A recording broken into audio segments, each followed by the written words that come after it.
feel like, social media is also parang timely. I mean, I guess it's a double-edged sword kasi social media can make you depressed, diba? But at the same time, I feel like social media, let's say like the way you use it, diba? It's a tool for helping people out. Diba? Reaching out. A tool for reaching out.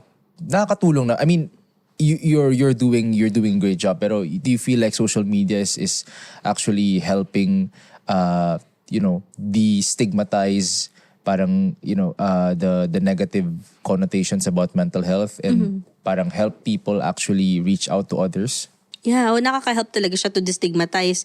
Marami na kasi mga nag-open up doon sa experiences nila. So, na-educate naman sila. So, majority ng mga tao naman na-educate. Pero yung tulad ng sabi mo, double-edged sword siya. So, syempre may mga downside yan. Marami din mga tao nagsiself-diagnose na. Di ba na, may depression ako o kaya meron akong anxiety. Common na nangyayari yun. Common naman talaga siya. Siguro kaya, yun din, part din talaga siya ng awareness. Kaya dapat continuously, ine-educate natin sila sa ibang aspect. Like halimbawa, sinasabi ko ngayon minsan sa mga content ko na wala namang masama na parang kapag meron kang na-feel na hindi maganda, hanapin mo yung mga symptoms. Okay, saan ka nagfo-fall? Sige, kung nafe-feel mo diyan ka nagfo-fall, don't forget na i-check mo pa rin sa mental health professional para mas sure tayo. Kasi napakadaming mental health disorder, nag-overlap sila. Hindi lang naman yung depression, anxiety, PTSD and all that. Napakakapal ng libro para dun sa psychological problem. So may mistreatment doon sa pag-manage ng issue mo kung hindi ka magpapacheck din sa mental health professional. So nire-remind ko sila na huwag tayong mag-identify sa specific disorder kagad. Kung pwede mo lang malaman na more likely ganito ako, pero maganda na huwag ka mag-identify kasi hindi ikaw yung disorder. Tsaka hindi ka rin diagnose pa. So, gamitin mo lang siya to help yourself. Paano i-improve yung mismong nafe-feel mong mga symptoms. Sige, kung ganito yung nafe-feel kong symptom, paano ko kaya siya i-improve? Yeah. Actually, regardless kung anong disorder. Yeah. Sorry.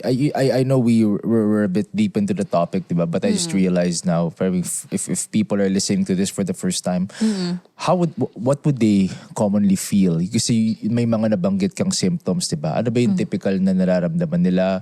What could be certain not red flags is in a negative connotation, like what do they need to look out for so that they know na teka, I might be going through something, I might have a mental health issue, I might need to seek a professional, I might need to get diagnosed properly. Diba? Kasi I think some people don't even know what the basics are. Yeah, lalo pa yung mental health, masyado siyang invisible, hindi mo alam meron ka na palang problem. Ano ba yung typical na pinagdadaanan nila? So, yung common, kasi napakadami ng mga symptoms. Yung reminder ko lagi, yung 5 Ds. Like, kapag meron ka nafe-feel na distress or yung negative stress.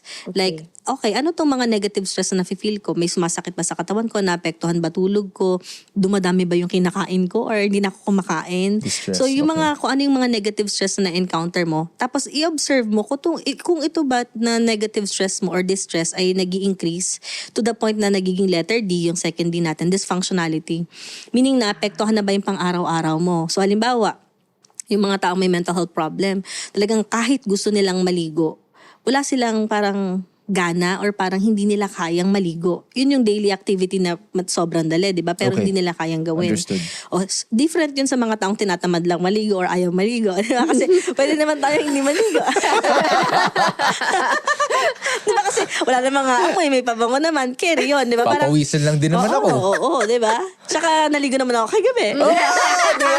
Mga ganun na limbawa. Sometimes in the office, I get asked, naligo ka ba? Ko, last night. Oo. Pero okay lang yun. Kasi parang yun hindi yung problema. Kasi pwede mo siyang isang tabi. Pero yung mga may problema, kahit gusto niyang maligo, wala siyang energy, hindi mo magawa. Talagang hinihila mo sarili mo. So naapektuhan yung personal hygiene. Tapos nandun din yung pwede naapektuhan yung trabaho mo kung nagtatrabaho ka.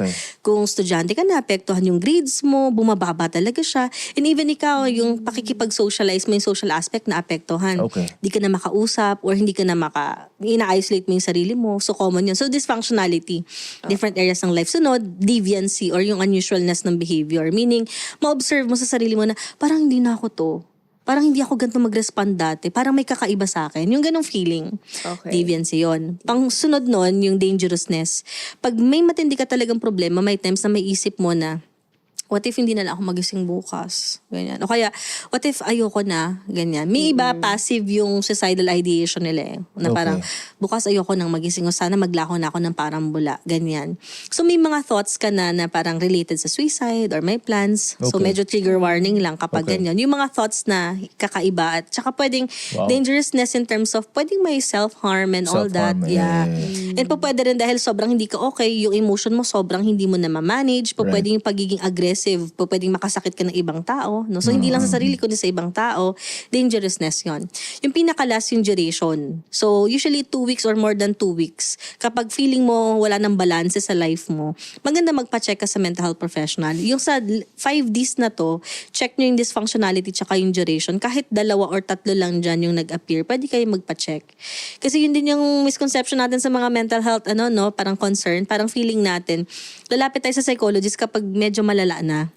O kaya naman, parang kapag natatakot din yung tao na parang lumapit sa mga mental health professional kasi parang feeling nila about diagnosis lang siya or about therapy. Maraming paraan yung pwedeng maitulong ng psychologist sa inyo, like how to improve your life, yung personal development, career, ano bang meaning ng life, paano ba maging okay yung love life ko, pwede rin yun eh.